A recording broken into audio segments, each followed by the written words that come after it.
प्रसन्नात्मा भीक्ष नयनमवतारं नयतु मे। युग प्रधान परम वंदनीय गुरुदेव के चरणों में भावपूर्ण नमन। यहाँ उपस्थित सभी उपासक उपासिकाएं जो धर्म आराधना को लेकर विश्व क्षितिज पर सबको आलोकित करने के लिए निरंतर कटिबद्ध है। आज हमारा विशेष विषय है ध्यान से रखें स्वास्थ्य का ध्यान। आज प्रारंभ से आप सुन रहे हैं ध्यान के बारे में। बचपन से ध्यान शब्द आपने सुना है, आपके माता पिता ने भी आपका ध्यान रखा और आपको ध्यान भी सिखाया। जब आप छोटे थे उन दिनों को याद करें जब माता पिता कहते थे स्कूल का पहला दिन है ध्यान रखना, रोड क्रॉस करती हो ध्यान रखना, आज पहली बार कुछ खाना बना रहे हो ध्यान रखना, गैस जलाते हो ध्यान रखना, शादी करके ससुराल एक बहन जा रही है बोले तो वहाँ ध्यान रखना, बच्चा हॉस्टल में पढ़ाई करने जाता नए लोगों से मिलो ध्यान रखना। हर चीज़ में ध्यान रखना शब्द आप सबने अनेक बार सुना है। और यह भी कहा जाता है कि स्वास्थ्य का ध्यान रखना। स्वास्थ्य का ध्यान रखते हैं पर ध्यान से भी स्वास्थ्य सुधरता है। और ये स्वास्थ्य शब्द को हम थोड़ा सा ध्यान से देखें तो स्वास्थ्य शब्द बहुत ही डीप है। ये केवल शरीर के स्वास्थ्य के लिए नहीं कहता है बल्कि ये स्वास्थ्य की चाबी स्वयं देता है। स्व यानी स्वयं में, स्थ यानी स्थित होना, स्वयं में स्थित होना स्वस्थता है।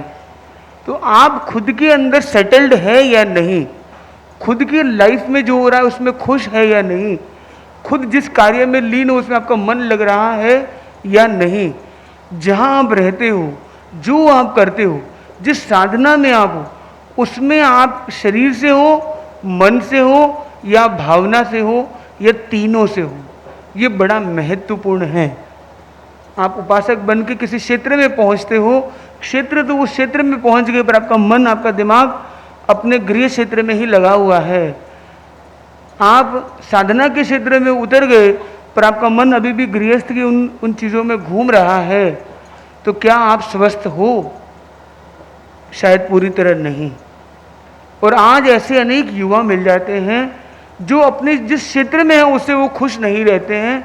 उन्हें लगता है ये क्षेत्र सही नहीं था, मैं वो करता तो बेहतर होता, मैं वहाँ होता तो बेहतर होता, और इसलिए वो स्व में स्थित नहीं रहते हैं।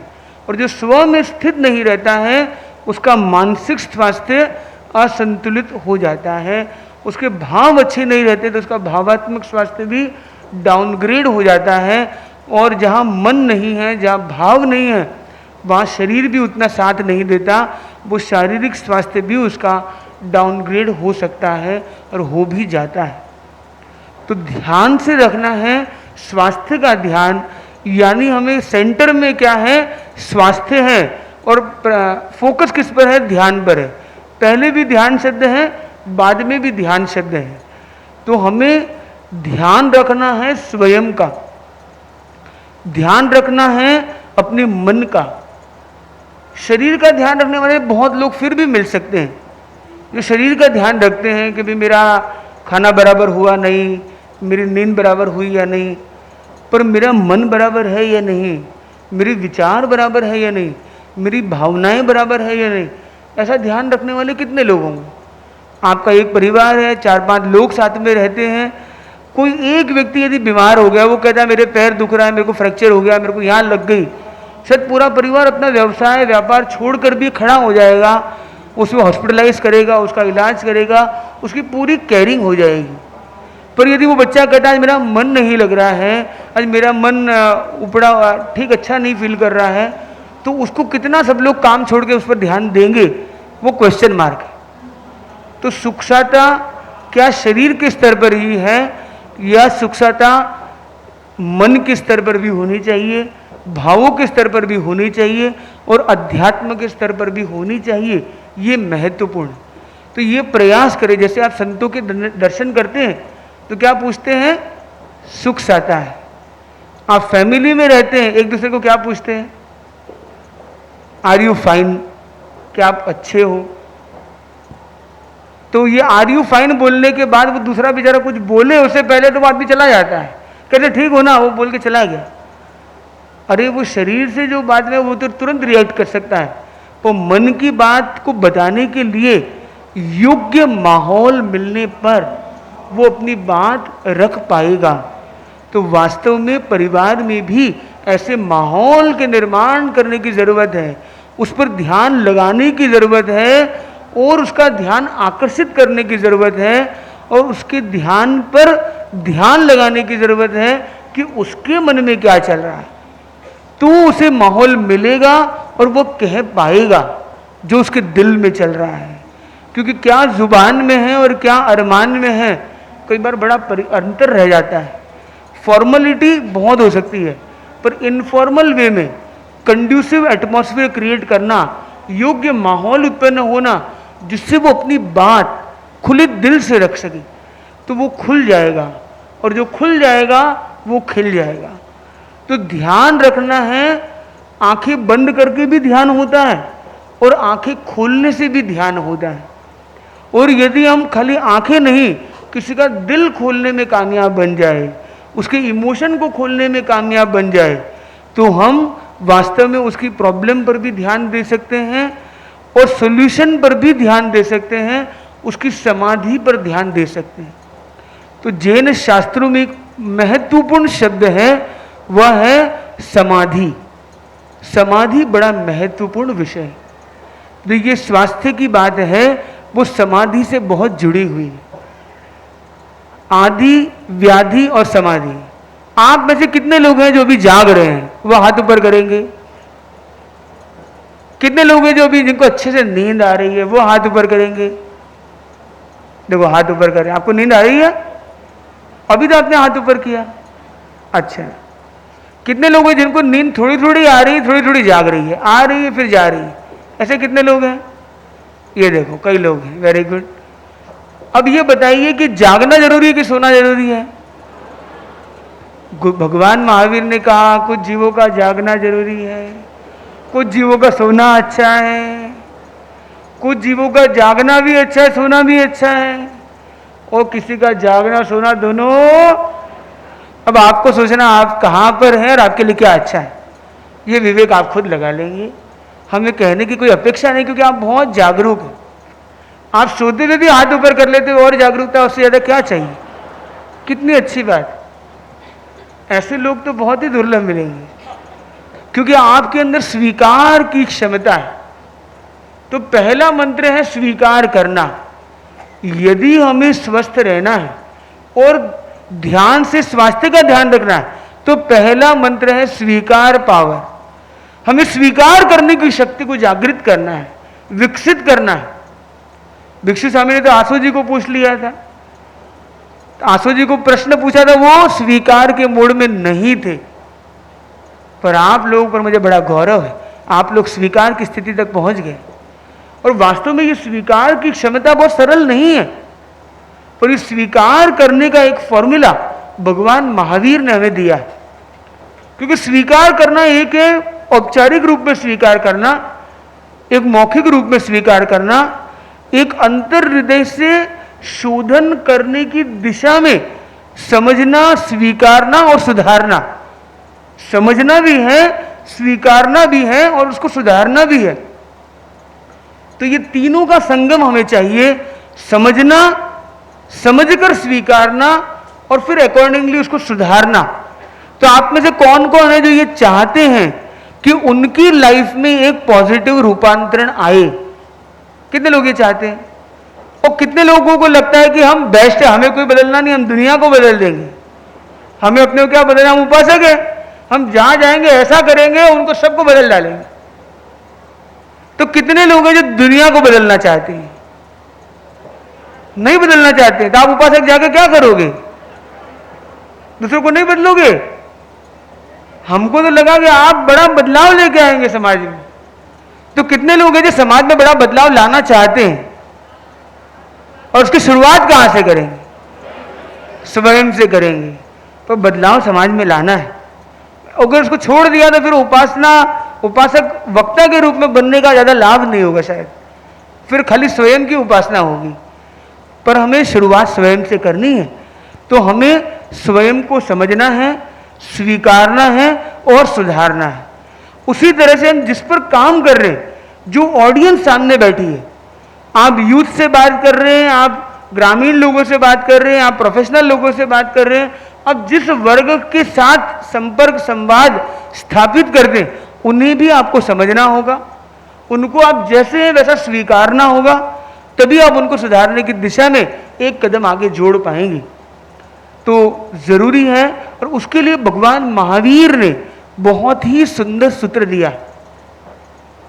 भगवान महावीर ने वो सूत्र जो दिया है वो आप सबको याद है, संभवतः सभी को याद है, और सभी ने आज ये लाइन बोली है, एक नहीं अनेक बार शायद बोली है।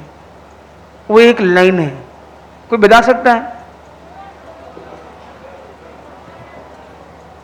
तो वह लाइन है, पडिक्कमामि निंदामि गर्हामि अपाणम वोसिरामि। ये लाइन आज बोली सबने। आप लोग सामायिक करते हैं। क्या आपको लगता है कि सामायिक की ये एक पार्ट करीबी बनते डॉट डॉट बोलने से अचानक एक शील्ड आ जाएगा, कवच आ जाएगा, आपके सारे कर्म बंधन रुक जाएंगे? आपके कर्म बंधन यानी जो आश्रव जनित कर्म बंधन है, संवर के माध्यम से अव्रत आश्रव के जिस लेवल के कर्म रुक सकते हैं 2 करण 3 योग से, क्या आपको लगता है कि सावध्य योग का त्याग, आपने एक लाइन बोली और सावध्य योग रुक गया सारा? ऐसा आपको लगता है? ये पॉसिबल है या नहीं? सामायिक का एक पार्ट बोलने से हम आश्रव दशा से संवर दशा में आ जाएंगे। क्या ये एक लाइन में ये ताकत है या नहीं? कितने लोगों को लगता है एक लाइन बोलने से बस कर्मों का कवच आ जाएगा, कर्म रुक जाएंगे सारे? हैं? रुकेंगे बराबर। अब इंपॉर्टेंट बात है, क्या एक व्यक्ति एक लाइन पहले आश्रव दशा में एक लाइन बोलते संवर दशा में आ जाएगा? क्या इतना सरल है आश्रव से संवर में स्विच करना या नहीं? ये एक प्रश्न है। कोई एक ही उत्तर देगा, सब उत्तर नहीं देंगे। हाँ,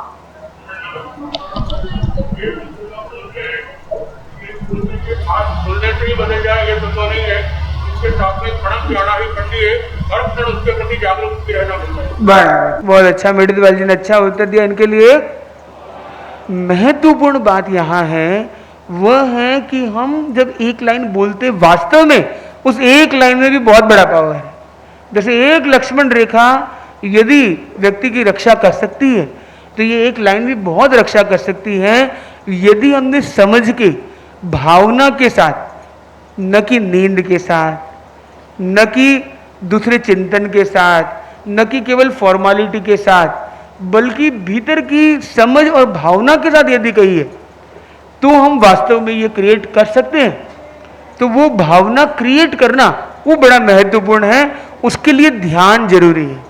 हम कितने ध्यान से उस लाइन को बोलते हैं, वह एक रेखा का काम कर सकता है। हम कितनी जागरूकता से ये अंतिम 4 शब्द हैं, उसमें एक फॉर्मूला दिया है जिसकी आज हम कुछ चर्चा कर रहे हैं। वह है पडिक्कमामि निंदामि गर्हामि अपाणम वोसिरामि। पहला स्टेप है पडिक्कमामि, मतलब मैं प्रतिक्रमण करता हूं, करती हूं, यानी मैं एक क्षण के लिए सही, कुछ क्षणों के लिए ध्यान पूर्वक अतीत का पर्यालोचन करता हूं। जैसे एग्जाम्पल के लिए आप यहां आए, रास्ते में आपको कोई मिल गया था, रास्ते में क्या कीचड़ उछल गया, रास्ते में किसी ने कुछ कह दिया, घर से कहीं से कोई फोन आ गया था, पता नहीं मन में विचारों का क्या तूफान या उफान आ रहा हो, पता नहीं भाव इधर उधर कहीं दौड़ रहे हो, बहुत सारी हलचल मन में हो सकती है, संभव है।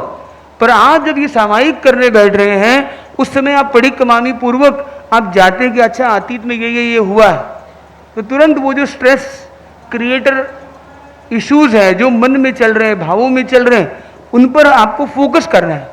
फिर दूसरा है निंदामी, और उसमें जो आप अकरणीय स्थिति में है, जो आपका मन गलत दिशा में चल रहा है, नेगेटिव मोड पे चल रहा है, वो कहना निंदामी, मैं उसकी निंदा करता हूं, मतलब आपको स्वीकार भाव आ गया आपके अंदर।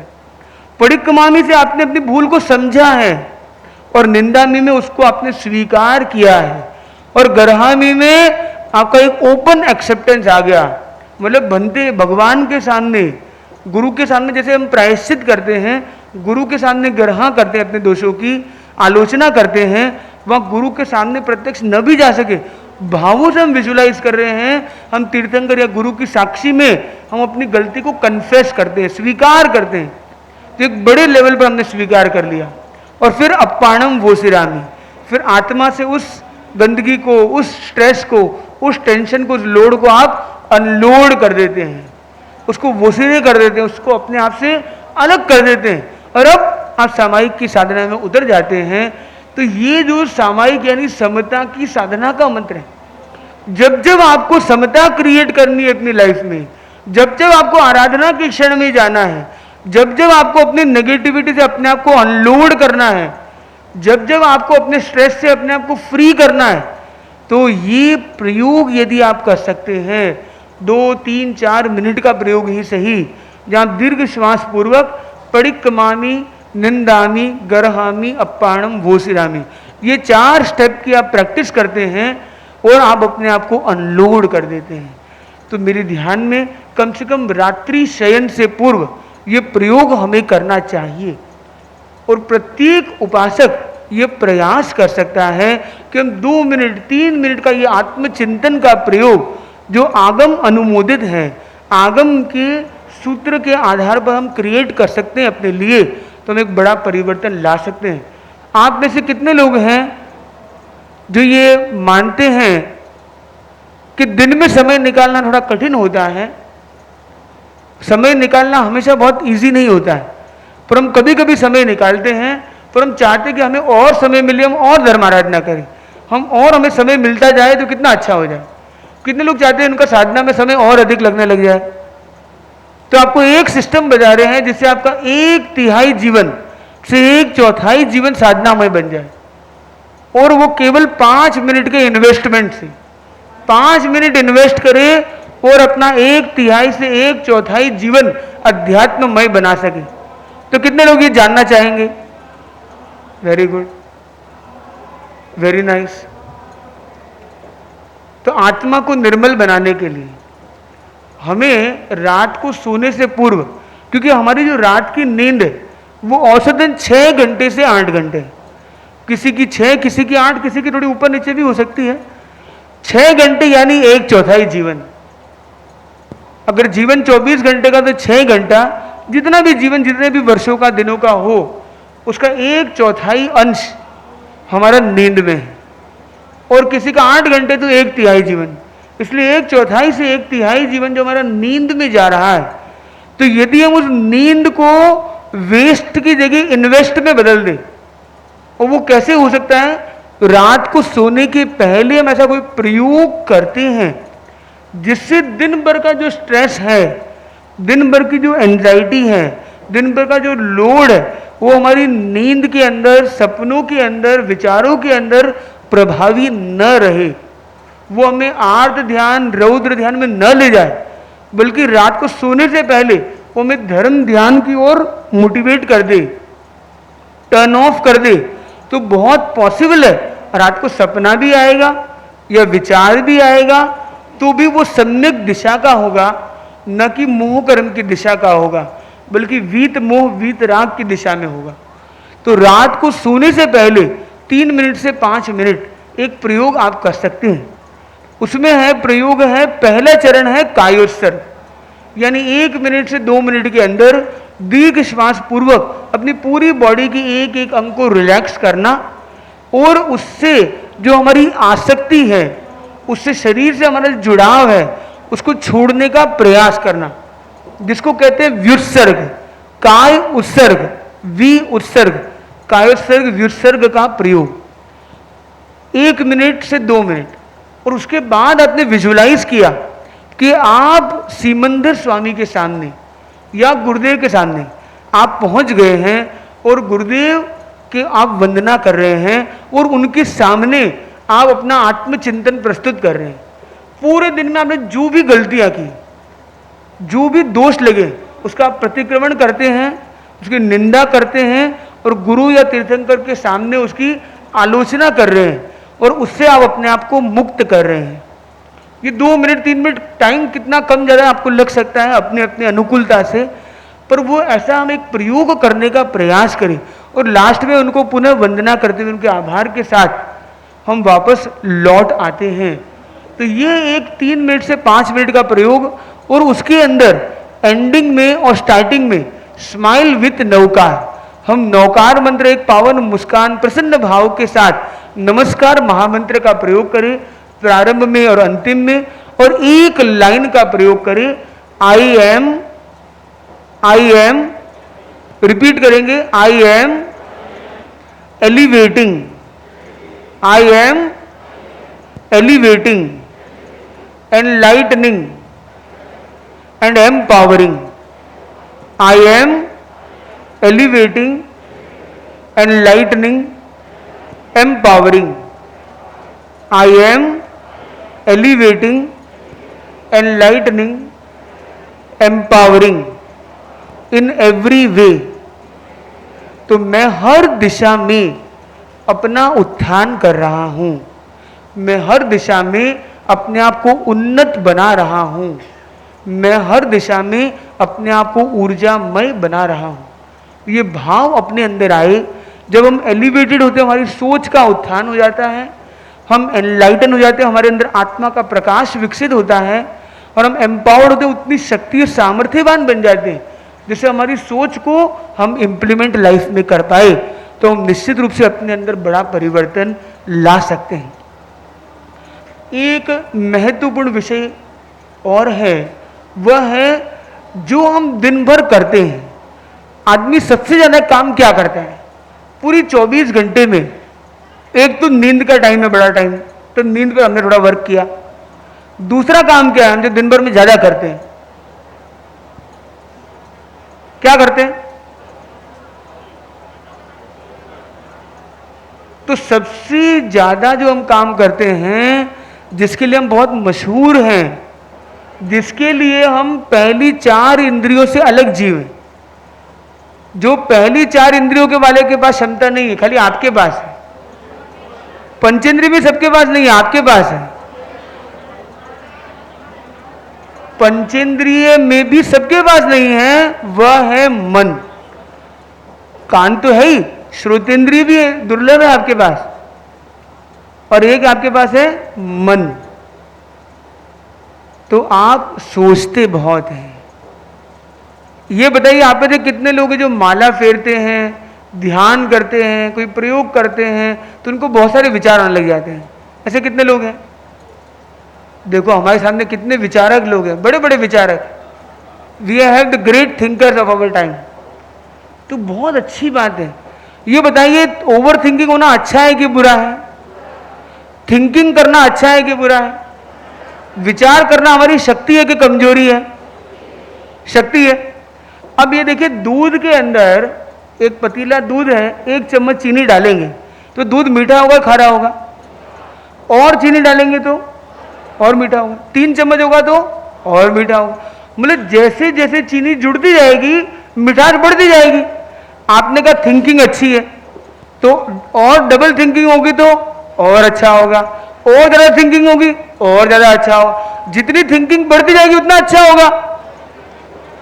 तो वास्तव में कह रहा हूं कि थिंकिंग बहुत अच्छी अगर चीज है तो उसके बढ़ने से कुछ बुरा नहीं हो सकता है। तो आप ज्यादा सोचते हैं ये प्रॉब्लम नहीं है। प्रॉब्लम ओवर थिंकिंग नहीं है, प्रॉब्लम रॉन्ग थिंकिंग है, प्रॉब्लम है रिपीटेड थिंकिंग है, प्रॉब्लम है लूप थिंकिंग का जो लूप है, चक्रव्यूह में हम एक ही विचार को 4 बार सोचते रहते हैं और बार बार सोच के इरिटेट हो जाते हैं, फ्रस्ट्रेट हो जाते हैं, डाउनग्रेड हो जाते हैं, वो प्रॉब्लम है। तो ज्यादा सोचना कभी प्रॉब्लम नहीं है। आप अगर ज्यादा सोचते हो तो बहुत अच्छी बात है, पर ज्यादा बिंदुओं पर सोचो। या एक बिंदु पर ज्यादा गहराई से सोचो।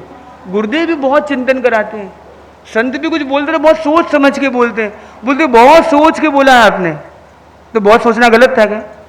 बोले महाराज मैं तो बिना सोचे बोलता हूं, आप क्या इतना सोचते रहते हो? तो बिना सोचे बोलना बोला अच्छा है या बहुत सोच के बोलता है वो अच्छा है? तो बहुत सोचना अच्छा है मतलब? तो बहुत सोचना प्रॉब्लम नहीं है। तो ओवर थिंकिंग का मतलब यहां जो है वह है थिंकिंग लूप में फंस जाना, एक ही सोच को बार बार घोटते रहना, उस चक्रव्यूह में फंस जाना। तो चक्रव्यूह के रूप में साइक्लिक थिंकिंग है, ये प्रॉब्लम है। तो सॉल्यूशन क्या है? क्लियर थिंकिंग, सॉल्यूशन है डीपर थिंकिंग, सॉल्यूशन है point two point thinking, solution है थिंकिंग ऑन पेपर। आप एक कागज लीजिए और सोचना शुरू कीजिए। आपको सोच आ रही है मेरा दिमाग कैसा है, लिखो अंदर मेरा दिमाग ऐसा है, मेरा दिमाग वैसा है, मेरा दिमाग कैसा है, पहले ऐसा था, बचपन में ऐसा है, पूरा एक ऐसे पूरी एक बुक लिख सकते हो आप। और बहुत जो दुखी प्राणी है वो भी बहुत सोचते हैं। पर आपको बताओ विश्व के जो महान लेखक हुए, महान कवि हुए, उन्होंने ऐसी कविताएं जो लिखी थी सबसे ज्यादा गम के अंदर वो थे, सबसे ज्यादा दुखी थे, तो उनकी सोच की गहराई बहुत गहरी हो गई। उन्होंने जो लिखा वो अपने आप में एक ब्रह्म वाक्य हो गया, एक सुवाक्य हो गया, और वह सदियों से वो चल रहा है। तो जब एक चिंतन के नवनीत पर पहुंच जाते हैं, डुबकी लगा लेते हैं, गहराई में गोता लगाते हैं, तो वो सोच की बड़ी वैल्यू क्रिएट होती है। सोचना कभी बुरा नहीं है, ज्यादा सोचना ज्यादा बुरा बिल्कुल भी नहीं है। बस उस सोच को आप लिखने का प्रयास करो। यदि आप लिखना शुरू करोगे तो आप एक चीज को बार बार नहीं लिख सकते, क्योंकि लिखने में कई लोग आलसी मिल सकते हैं, सोचने में आलसी लोग कम मिलेंगे, क्योंकि आप बहुत स्फूर्ति है आपकी सोचने की। वो लिखने में शायद आलस आ सकता है, और वो आलस भी अच्छा है। वो लिखने में आपको आलस आएगा, अरे बार बार कैसे लिखूं, तो दिमाग को ये बोलो कि कुछ नया बोलो, वापस कुछ नया लिखो। भले सांस के बारे में स्टोरी लिखनी है, सांस ऐसी है वैसी है कैसी है जैसी है, आप लिखो आराम से, पर आप ये सोचो कि मुझे एक बात को पुनः नहीं लिखना है। और लिखते लिखते लिखते 10 मिनट बाद आपका जो आवेश का लेयर वो जब डाउन होगा, तब आपके अंदर एक अनुभूति अलग होगी, समता की अनुभूति आएगी। आप खुद की लाइन को काट दोगे और नई लाइन लिख लोगे। पर यदि वो लाइन को नहीं निकालोगे तो वहीं रह जाओगे। ध्यानम सूत्र में सुंदर कहा गया आवेश के बारे में, आभोग निर्वर्तित आवेश और अनाभोग निर्वर्तित आवेश। अनाभोग आवेश अच्छा नहीं है, अनाभोग निर्वर्तित आवेश है जो बिना सोचे, बिना परिणाम की चिंता किए, बिना समझे, बिना प्रतिक्रिया का चिंतन किए कुछ भी गुस्सा कर देते हैं, कितना भी कर देते हैं, कहीं भी कर देते हैं, किसी लेवल का कर देते हैं, फिजूल का कर देते हैं, बिना मतलब का कर देते हैं, वो अनाभोग निर्वर्तित है। पर आभोग निर्वर्तित आवेश भी है जो आदमी सोच के करता है, किसी की शिक्षा के लिए करता है, चिंतन परिणाम का करके करता है। तो हमें यह प्रयास करना है कम से कम हम अनाभोग निर्वर्तित आवेश न करें, बिना फिजूल का गुस्सा ना करें, बिना सोचे गुस्सा ना करें, बिना समझे गुस्सा ना करें। और उसके लिए यदि हम ये परिक्रमामी, निंदामी, गर्हामी, अपाणम, बोसिरामी खुद को समझने, स्वीकारने और सुधारने की प्रक्रिया में जुड़ जाएंगे तो वास्तव में हम एक बड़ा रूपांतरण ला सकते हैं और वास्तव में अपना ध्यान रख सकते हैं, अपने आप को स्वस्थ कर सकते हैं। और जब हम खुद प्रसन्न रहेंगे तो मिरर न्यूरॉन काम करेंगे, हमारी खुशी को देखकर दूसरों के अंदर भी खुशी आएगी, हमारी शांति को देखकर दूसरे का कषाय भी मंद और प्रतनु होने लग जाएगा। हम वास्तव में एक बड़ा रूपांतरण, बड़ा परिवर्तन लाने में कामयाब बन सकेंगे। तो आज के सेशन में कितने लोगों को आनंद आया और कितने लोगों की बात ऊपर से गई? ओवरडोज तो नहीं हो गया? या हाँ बोलो, आपने हाथ ऊपर किया ना, वो पहले वाले हाथ चल रहा है। आप कुछ कहना चाहते हैं? किसी के मन में कोई जिज्ञासा है, कोई प्रश्न है तो पूछ सकता है। हमारे पास अंतिम 2 मिनट का समय शेष है। आप आगे आगे जुड़ सकते, थोड़ा आगे बढ़ेंगे तो कितना अच्छा रहेगा। आगे बढ़ना जरूरी है। इधर फ्रंट रो में थोड़ी सी स्पीड बढ़ाते हुए। और कोई है यहां से? किसी के मन में कोई प्रश्न था? आगे कर लीजिए पहले से। हाँ बताइए। सोच और चिंतन ऐसे लगता है पर्याय है लेकिन इनमें डिफरेंस है, लेकिन वो है क्या है? भाव, सोच और चिंतन में फर्क है, पर फर्क क्या है? प्रश्न इतना ही है, भाव, सोच, चिंतन में फर्क क्या है? बराबर, सिंपल। आपका नाम? शारदन। आप यहाँ पे बैठ सकते 2 मिनट। हाँ, यहीं पे आगे कहीं पे भी। तो भाव, सोच और चिंतन पर इनका एक प्रश्न है। हमारे भाव जो है वो मन के भी परे है। जो हमारा भाव मन है, उसके बाद का लेयर है वो हमारे भावों के लेयर पर है। सेकंड नंबर है जो हम भाव जो हमारे हैं, अकॉर्डिंगली हमारी मन वचन काया की एक्टिविटी है, हमारी योग में प्रवृत्ति होती है, तो उसमें हमारा आता है मन, और मन करता है चिंतन। तो सोच और चिंतन तो पर्यायवाची शब्द एक तरह से हम कह सकते हैं। तो सोच और चिंतन, हालांकि न्याय में, नए वाक्य में एवं भूत नए, समभिरूढ़ नए, तो हर शब्द में अंतर कर देता है। जब हम चिंतन सोच रहे हैं वो चिंतन है। सोच और चिंतन में भी एक फर्क हम देख सकते हैं, एक है थॉट, एक है थिंकिंग। थॉट अपने आप आता है, थिंकिंग हम करते हैं। मैं सोच रहा हूं, वो है चिंतन कर रहा हूं। और मुझे सोच आई, तो एक वर्ब और नाउन के रूप में उसको देख सकते हैं। एक थॉट और एक थिंकिंग के रूप में भी हम सोच और चिंतन को डिफरेंशिएट थोड़ा कर सकते हैं। तो मोटा मोटी वो एक कैटेगरी है। और दूसरी कैटेगरी है भाव, जो हमारे सोच या चिंतन का की प्रतिक्रिया है या परिणति। हमारे अंदर नेगेटिव सोच आया, हमारे भाव नेगेटिव हो गए, या हमारे अंदर नेगेटिव भाव आए तो मन में एक नेगेटिव सोच आ गई। दोनों तरफ चलता रहता है ये। अंदर से कर्मों का लेयर आता है, प्रभाव से अशुभ अध्यवसाय, अशुभ लेश्या आती है, अशुभ भाव आते हैं, तो अशुभ चिंतन आ जाता है। और इधर से हम अशुभ चिंतन, अशुभ कुछ निमित्त मिला, हमें अशुभ विचार अंदर मन में आया, और उससे अशुभ भाव क्रिएट हुआ, और ये सारा अशुभ होने लगा। तो ये अंदर और बाहर का एक थोड़ा फर्क है। तो भाव डीपर है, चिंतन बाहरी। ठीक है। हाँ मथन बंदामी जी, आपने फरमाया कि अनाभोग जो क्रोध या आवेश जो आता है, जो सामने वाला व्यक्ति कोई कर दे, अनाभोग अनकंट्रोल, तो उसे तुरंत कैसे कंट्रोलिंग किया जाए, ये मेरा प्रश्न था। तो उसका उत्तर थोड़ी देर पहले दिया गया। परिक्रमामी, निंदामी, गर्हामी, अपानम, वोसिरामी। ये प्रयोग हम कम से कम रात को सोने से पहले करें, और दिन में जब जब अनुकूलता है हम कायोत्सर्ग का प्रयोग करें। भगवान महावीर ने हमें संतों के लिए, साधक के लिए एक मार्ग प्रदर्शित किया, प्रस्तुत किया, और ये बताया कि साधु के लिए गोचरी जाके आए कायोत्सर्ग करे, विहार करके आए कायोत्सर्ग करे, पानी लेके आए कायोत्सर्ग करे, बारिश से भी गमनागमन हुआ कायोत्सर्ग करे। पहले के समय में जंगल में जाते थे तो वहां जाके आए तो भी कायोत्सर्ग करे, कोई भी यात्रा करके आए कायोत्सर्ग करे। यानी कोई भी बड़ी एक्टिविटी के बाद स्ट्रेस रिलीज कर दो अपना, और उस यात्रा के अंदर कोई भी दोष लगे उसकी भी आलोचना कर लो, उसको क्लीन कर लो, मतलब शुद्ध कर लो अपने आप को। तो वैसे ही आप सुनिए, एक प्रश्न, एक व्यक्ति एक प्रश्न। तो जैसे एग्जाम्पल के लिए आपके जीवन में कई प्रक्रियाएं हो सकती है। जैसे आप व्यापार के लिए गए, आए, एक कायोत्सर्ग कर लिया, एक बड़ी यात्रा करके आए कायोत्सर्ग कर लिया, एक बड़ी मेहनत का कोई काम हुआ, तो हर 2 घंटे से अगर हम 3 लंबी श्वास का कायोत्सर्ग कर ले, बहुत लंबी बात ना करें तो भी 3 लंबी श्वास लेना है और छोड़ना है, और अपने आप को रिलीज कर देना है, रिलैक्स कर देना है। तो 3 श्वास का कायोत्सर्ग स्टार्ट करें। 3 श्वास को करीब आपको 20 सेकंड से 30 सेकंड लगेंगे। धीरे धीरे अभ्यास वृद्धि करते हुए उस 3 श्वास को 3 मिनट तक ले जाइए आप, कि आपको 3 श्वास के कायोत्सर्ग में 3 मिनट लगने लग जाए, उतनी आपकी साधना का लेवल बढ़ जाए, तो आपका काफी हद तक स्ट्रेस आएगा ही नहीं, और आ भी गया तो वो निकल जाएगा। तो वो अनाभोग, निर्वर्तित, बिना सोचे समझे करने वाली प्रतिक्रियाएं समाप्त होने की बहुत संभावना है। सामने वाले को छोड़ दो, माफ कर दो उसके लिए क्षमा, उसको माफी दे दो। सामने वाला ऐसे ही, उसको सुधारना अपने को नहीं है, अपने को सुधारना एक बार। हाँ बनते, अभी भाव के बारे में आपने बताया, बिल्कुल। हाँ जी, हमने ये समझा है भाव वह होते हैं जिस समय कर्मों का उदय और विलय होता है, उस समय जो आत्मा का परिणाम है वो है भाव। तो मन वचन काया की प्रवृत्ति को संचालित करने वाला भाव है, ऐसा हमने समझा है। तो फिर ये जो चिंतन करना, सोचना, ये जो कल्पना करते हैं वो भाव के आधार पर ही बनती है।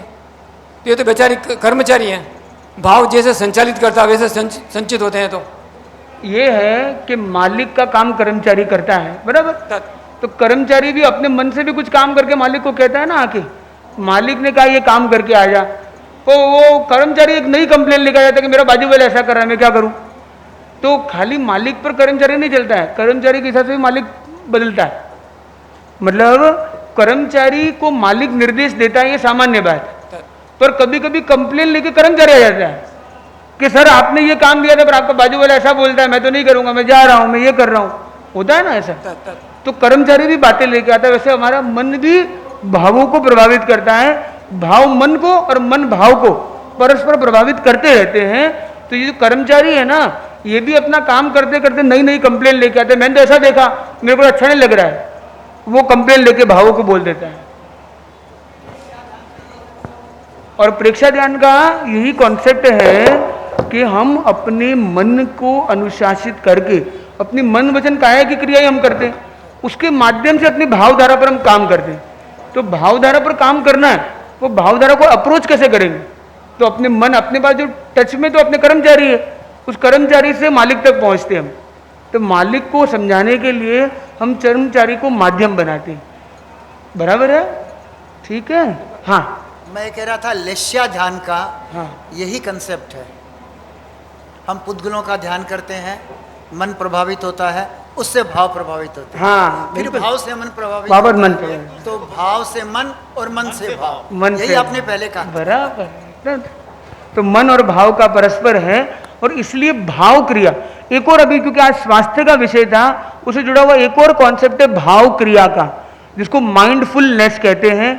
प्रेक्षा ध्यान की जो 5 उपसंपदा है, उसमें पहली है भाव क्रिया। तो आपको ये बताओ, आप में से कितने लोग जो लगभग रोज खाना खाते हैं, खाना खाते टाइम आपका ध्यान किस पर होता है। अभी खानो खत्म तो कोई नहीं हो गयो, नयो आसी के नहीं आसी, वो ठंडो है कि को नहीं, वो बाजू वालों कहीं खा रहे है, मोबाइल में कहीं चल रहे है, बाजार में कहीं चल रहे है। कितनी सारी सोच आदमी के अंदर आ सकती है। आपकी तो आप लोग तो साधक लोग हैं, तो एक जनरल व्यक्ति की बात करें तो विचार बहुत सारे आ सकते हैं। पर खाते टाइम जो भाव क्रिया है, यानी खाते टाइम केवल खाना। अभी पूज्य प्रवर की सेवा हो रही थी गुरुदेव की, तो गुरुदेव को निवेदन किया कि भाव क्रिया, इस पर एक बुद्धिज्म में बहुत वर्क होता है। तो बुद्धिज्म में माइंडफुलनेस मेडिटेशन है। तो गुरुदेव ने बोला वो कैसे करते हैं। तो अभी अपने और अपने प्रेक्षा ध्यान की भी उपसंपदा है भाव क्रिया। तो भाव क्रिया का अभी एक साइंटिफिक रिसर्च आया और चीज ध्यान में आई कि हम जब खाना खाते हैं, अगर हम खाना खाते टाइम उस पर ध्यान पूरी तरह तन्मय कर देते हैं, तो ही वो एंजाइम सिक्रीट होती है जो खाने को बेस्ट वे में पचाती है, उसके एक्सट्रैक्ट अच्छी एनर्जी करती है। अगर हम खा अच्छा रहे, अच्छी तरह रहे, अच्छी चीज भी रहे, और अगर हमारा ध्यान कहीं और है, तो वो खाने का जो पॉजिटिव एनर्जी इनपुट होना चाहिए वो नहीं होता है। वो बॉडी उसको प्रॉपरली डाइजेस्ट और फोकस नहीं करती है।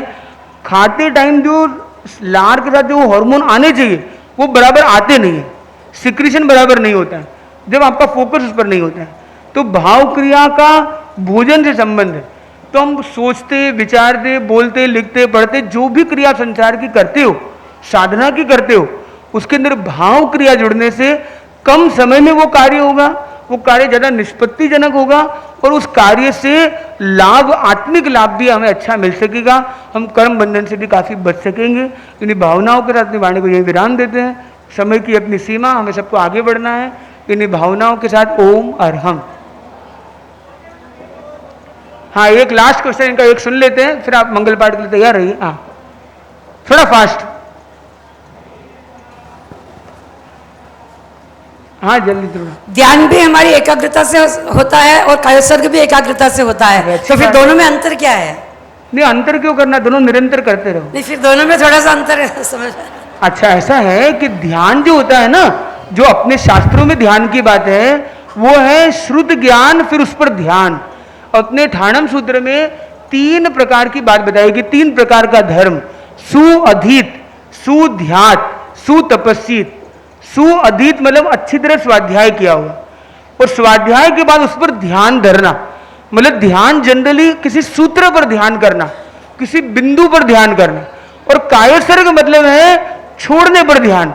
वहां पे अनासक्ति, शरीर और आत्मा भिन्नता, ये कायोत्सर्ग का मूल है कि आत्मा भिन्न, शरीर भिन्न।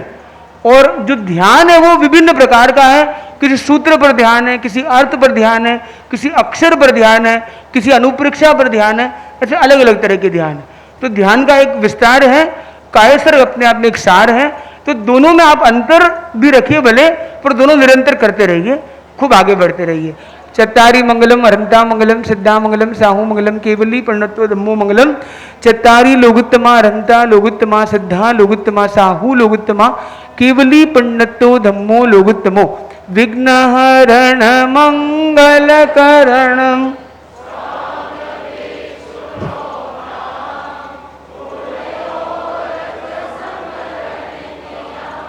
सरे अचिंत्या काम सरी।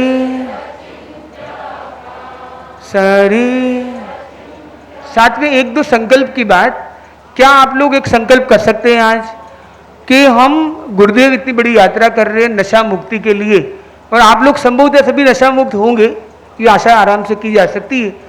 पर क्या आप नशा मुक्ति का संकल्प और जहां जिस क्षेत्र में जा रहे हैं वहां उसकी प्रेरणा दे सकते हैं? यस और नो? तो साथ में दोहराएंगे, ठीक है? सब लोग साथ में दोहराएंगे। I pledge to stay drug free for ever.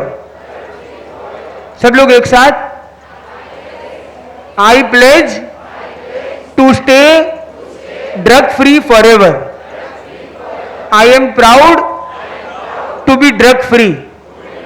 I will promote others to be drug free. तो सबको एक ड्रग मुक्त रहना, और ड्रग्स का मतलब केवल वो ड्रग्स नहीं है, सभी प्रकार के नशे के लिए हम उन्हें कह सकते हैं।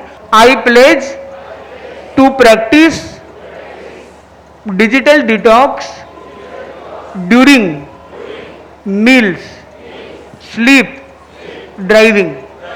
तो खाते, सोते और गाड़ी चलाते समय मैं यथाशक्य यथासंभव मोबाइल संयम का प्रयास करूंगा। और ये बातों को आप आगे भी फैलाने का प्रयास कर सकते हैं और लोगों को उसके लिए मोटिवेट भी कर सकते हैं। और एक लास्ट में एक तीसरा संकल्प है, I am peaceful, powerful, purposeful. रोज सुबह उठ के 3 बार कहने का प्रयास करें, आई एम